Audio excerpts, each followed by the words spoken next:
غوث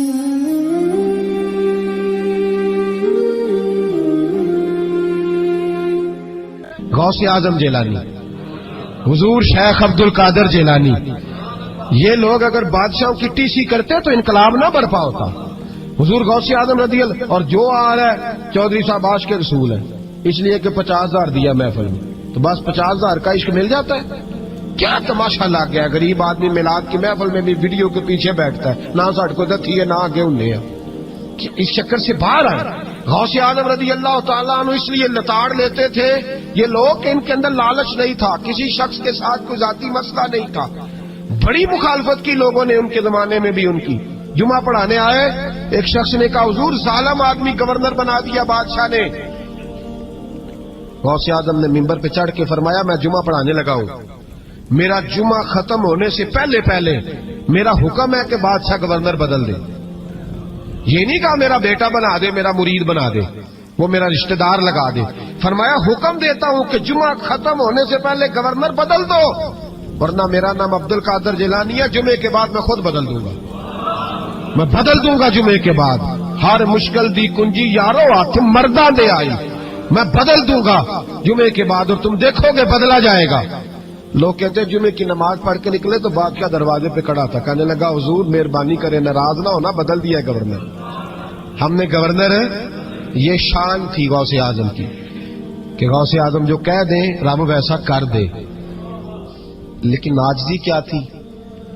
شیخ Saadi فرماتے ایک بوڑھے کو کسی شخص نے بیت اللہ کے ساتھ پتھر پہ سر رکھ کے روتے دیکھا، اور وہ بزرگ بوڑھے کہہ رہے ہیں یا اللہ قیامت کے دن مجھے اندھا کر کے اٹھانا، اندھا کر کے، کہیں ایسا نہ ہو تیرے نیک بندوں کے سامنے میں شرمندہ ہو جاؤں، اور مولا مجھ سے درگزر والا معاملہ کرنا، مجھ سے سوال نہ کرنا، میں کمزور ہوں. رو رہے ہیں. کہتے میں قریب گیا تو میں نے جا کے دیکھا کہ پتہ تو کروں کون گناہگار ہے، میں بھی اس کے لیے دعا کرتا ہوں. وہ بزرگ کہتے ہیں جب ان بزرگوں نے چہرہ اٹھایا تو میری چیخ ہی نکل گئی، یہ تو غوث اعظم جیلانی ہے. ایک طرف حالاتی ساری کر کر زاری نیند اکھاں تھی توندے، فجر اوہی گناہگار کا آون سب تو نیویں ہوندے. جنہوں نے سینکڑوں سال ہو گئے جن کو گئے، اور آج بھی ان کی جلائی ہوئی شمع روشن ہے. جنہوں نے اپنی زندگی ساری دین کے کام میں لگائی، 40 سال تک ساری رات اللہ کی عبادت کی، کتابیں لکھی، دین پڑھایا، لیکن جب رب کے ساتھ تعلق ہوا تو کہا نہیں ہم کمزور ہیں، یا اللہ معافی دے. بھائیو ہمارے بزرگوں نے ہماری تربیت کی، انہوں نے ہمیں سمجھایا، انہوں نے ہمیں کہا کہ فیض اس چیز کا نام نہیں کہ تو کہے بڑے میرے بارے نیارے ہو گئے، دکان چمکنے لگی. فیض تو یہ ہے کہ تیرا دل دین سے کتنا جڑا، تیرے اندر روحانیت کتنی پیدا ہوئی، اخلاقی قدریں تیری کتنی بحال ہوئی. غوث اعظم سے کسی نے کہا تو حضور دعا قبول نہیں ہوتی، فرمایا 3 شرطیں ہیں، تیری ہر دعا اللہ قبول فرمائے گا. کہا حضور کون سی؟ فرمایا رزق جب بھی کھانا حلال کھانا، اور تیری زبان سے کبھی رب کی ناراضگی والا فکرہ نہ نکلے، اور جب تو بات کرے تو نفس کے لیے کبھی نہ کر، اللہ کی رضا کے لیے کر. عبد القادر وعدہ کرتا ہے تو جو دعا بھی کرے گا مالک تیری قبول فرمائے گا. اپنے نفس کی رضا کے لیے، اپنے باطن کو خوش کرنے کے لیے سارا دن داستانے نہ چھیڑ، اللہ کی رضا کے لیے بول. ہم کتنا بولتے ہیں لیکن نفسانی باتیں، نفسانی خواہشیں، یہ کہنے کے لیے کہ لوگ نیچا دیکھ لیں گے کیا ہو جائے گا. خدا را اللہ کی رضا کے لیے جب بولیں گے تو اللہ راضی ہوگا. انشاءاللہ آئندہ جمعہ تو مبارک ہو، جمعے کی نماز کے دوران ہی 11ویں شریف پڑھیں گے انشاءاللہ تعالی. جمعے میں پھر سے حضور غوث پاک کی بات کریں گے، جمعے کے بعد ان کی منقبت سنیں گے انشاءاللہ، اور لنگر شریف پکائیں گے انشاءاللہ 11ویں کو، اور حضور غوث اعظم کی نیاد مل کے کھائیں گے انشاءاللہ، کیونکہ اگلا جمعہ 10 ربیع الثانی کو آئے گا انشاءاللہ. آپ حضرات سے بھی اپیل ہے کہ اپنے گھر میں جو پکا ہو اس پر زیادہ سے زیادہ قرآن پاک پڑھیں، اور اپنے ہی گھر میں بیٹھ کے کھائیں، لیکن میرے غوث اعظم کا دن ضرور منائیں، ضرور دن منائیں. کوشش کریں روزانہ رات کو، اور کچھ نہ ہو سکے تو ایک دفعہ سورۃ یاسین ہی پڑھیں. غوث اعظم سے مالک کو بڑا ہی پیار ہے، اور جو غوث پاک سے پیار کرے اللہ اس سے بھی بڑی محبت فرماتا ہے. لہذا ضرور اس چیز کی طرف توجہ کریں. اللہ تعالیٰ توفیق عمل عطا فرمائے. آخر دعوانا الحمدللہ رب العالمین. پر بدل دو، ورنہ میرا نام عبد القادر جیلانی ہے، جمعے کے بعد میں خود بدل دوں گا، میں بدل دوں گا جمعے کے بعد. ہر مشکل دی کنجی یارو ہاتھ مرداں دے آئی، میں بدل دوں گا جمعے کے بعد اور تم دیکھو گے بدلا جائے گا. لوگ کہتے ہیں جمعے کی نماز پڑھ کے نکلے تو بادشاہ دروازے پہ کھڑا تھا, کہنے لگا حضور مہربانی کرے ناراض نہ ہونا, بدل دیا ہے گورنر.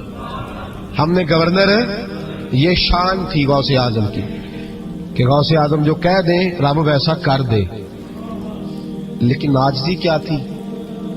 شیخ سعدی فرماتے ایک بوڑھے کو کسی شخص نے بیت اللہ کے ساتھ پتھر پہ سر رکھ کے روتے دیکھا, اور وہ بزرگ بوڑھے کہہ رہے ہیں یا اللہ قیامت کے دن مجھے اندھا کر کے اٹھانا, اندھا کر کے, کہیں ایسا نہ ہو تیرے نیک بندوں کے سامنے میں شرمندہ ہو جاؤں, اور مولا مجھ سے درگزر والا معاملہ کرنا, مجھ سے سوال نہ کرنا, میں کمزور ہوں. رو رہے ہیں. کہتے میں قریب گیا تو میں نے جا کے دیکھا کہ پتہ تو کروں کون گناہگار ہے, میں بھی اس کے لیے دعا کرتا ہوں. وہ بزرگ کہتے ہیں جب ان بزرگوں نے چہرہ اٹھایا تو میری چیخ ہی نکل گئی, یہ تو غوث اعظم جیلانی ہے. ایک طرف راتی ساری کر کر زاری نیند اکھاں تھی توندے, فجر اوہی گناہگار کا آون سب تو نیویں ہوندے. جنہوں نے سینکڑوں سال ہو گئے جن کو گئے, اور آج بھی ان کی جلائی ہوئی شمع روشن ہے.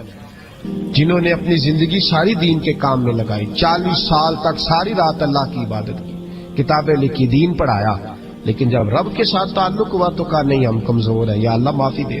بھائیو, ہمارے بزرگوں نے ہماری تربیت کی, انہوں نے ہمیں سمجھایا, انہوں نے ہمیں کہا کہ فیض اس چیز کا نام نہیں کہ تو کہے بڑے میرے بارے نیارے ہو گئے, دکان چمکنے لگی. فیض تو یہ ہے کہ تیرا دل دین سے کتنا جڑا, تیرے اندر روحانیت کتنی پیدا ہوئی, اخلاقی قدریں تیری کتنی بحال ہوئی. غوث اعظم سے کسی نے کہا تو حضور دعا قبول نہیں ہوتی, فرمایا 3 شرطیں ہیں, تیری ہر دعا اللہ قبول فرمائے گا. کہا حضور کون سی؟ فرمایا رزق جب بھی کھانا حلال کھانا, اور تیری زبان سے کبھی رب کی ناراضگی والا فکرہ نہ نکلے, اور جب تو بات کرے تو نفس کے لیے کبھی نہ کر, اللہ کی رضا کے لیے کر. عبد القادر وعدہ کرتا ہے تو جو دعا بھی کرے گا مالک تیری قبول فرمائے گا. اپنے نفس کی رضا کے لیے, اپنے باطن کو خوش کرنے کے لیے سارا دن داستانے نہ چھیڑ, اللہ کی رضا کے لیے بول. ہم کتنا بولتے ہیں لیکن نفسانی باتیں, نفسانی خواہشیں, یہ کہنے کے لیے کہ لوگ نیچا دیکھ لیں گے کیا ہو جائے گا. خدا را اللہ کی رضا کے لیے جب بولیں گے تو اللہ راضی ہوگا. انشاءاللہ آئندہ جمعہ تو مبارک ہو, جمعے کی نماز کے دوران ہی 11ویں شریف پڑھیں گے انشاءاللہ. جمعے میں پھر سے حضور غوث پاک کی بات کریں گے, جمعے کے بعد ان کی منقبت سنیں گے انشاءاللہ, اور لنگر شریف پکائیں گے انشاءاللہ 11ویں کو, اور حضور غوث اعظم کی نیاز مل کے کھائیں گے انشاءاللہ, کیونکہ اگلا جمعہ 10 ربیع ثانی کو آئے گا انشاءاللہ. آپ حضرات سے بھی اپیل ہے کہ اپنے گھر میں جو پکا ہو اس پر زیادہ سے زیادہ قرآن پاک پڑھیں, اور اپنے ہی گھر میں بیٹھ کے کھائیں, لیکن میرے غوث اعظم کا دن ضرور منائیں, ضرور دن منائیں. کوشش کریں روزانہ رات کو, اور کچھ نہ ہو سکے تو ایک دفعہ سورۃ یاسین ہی پڑھیں. غوث اعظم سے مالک کو بڑا ہی پیار ہے, اور جو غوث پاک سے پیار کرے اللہ اس سے بھی بڑی محبت فرماتا ہے. لہذا ضرور اس چیز کی طرف توجہ کریں. اللہ تعالیٰ توفیق عمل عطا فرمائے. آخر دعوانا الحمدللہ رب العالمین. باتیں, نفسانی خواہشیں, یہ کہنے کے لیے کہ لوگ نیچا دیکھ لیں گے کیا ہو جائے گا. خدا را اللہ کی رضا کے لیے جب بولیں گے تو اللہ راضی ہوگا. انشاءاللہ آئندہ جمعہ تو مبارک ہو, جمعے کی نماز کے دوران ہی 11ویں شریف پڑھیں گے انشاءاللہ. جمعے میں پھر سے حضور غوث پاک کی بات کریں گے, جمعے کے بعد ان کی منقبت سنیں گے انشاءاللہ, اور لنگر شریف پکائیں گے انشاءاللہ 11ویں کو, اور حضور غوث اعظم کی نیاز مل کے کھائیں گے انشاءاللہ, کیونکہ اگلا جمعہ 10 ربیع ثانی کو آئے گا انشاءاللہ. آپ حضرات سے بھی اپیل ہے کہ اپنے گھر میں جو پکا ہو اس پر زیادہ سے زیادہ قرآن پاک پڑھیں, اور اپنے ہی گھر میں بیٹھ کے کھائیں, لیکن میرے غوث اعظم کا دن ضرور منائیں, ضرور دن منائیں. کوشش کریں روزانہ رات کو, اور کچھ نہ ہو سکے تو ایک دفعہ سورۃ یاسین ہی پڑھیں. غوث اعظم سے مالک کو بڑا ہی پیار ہے, اور جو غوث پاک سے پیار کرے اللہ اس سے بھی بڑی محبت فرماتا ہے. لہذا ضرور اس چیز کی طرف توجہ کریں. اللہ تعالیٰ توفیق عمل عطا فرمائے. آخر دعوانا الحمدللہ رب العالمین.